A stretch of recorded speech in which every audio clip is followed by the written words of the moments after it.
One of the most challenging aspects of weight loss is cutting back on calories. Many low-calorie foods can leave you feeling hungry and unfulfilled between meals, making it much more tempting to overeat and indulge. Fortunately, plenty of healthy foods exist that are both filling and low in calories. Here are low-calorie foods that are surprisingly filling. 1. Soup. Certain types of soup can be low in calories and slow the emptying of your stomach while reducing total calorie intake. 2. Popcorn. Popcorn is high in fiber, which can slow your digestion and stabilize blood sugar. It also reduces hunger and promotes satisfaction better than other snacks. 3. Chia seeds.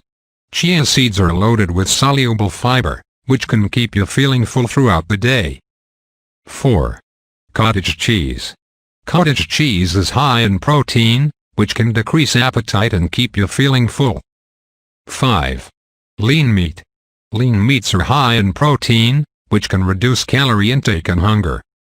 6. Legumes. Legumes, which are high in protein and fiber, are associated with reduced appetite and hunger, as well as increased feelings of fullness. 7. Watermelon. Watermelon's high water content and low calorie density could promote fullness and reduce calorie intake.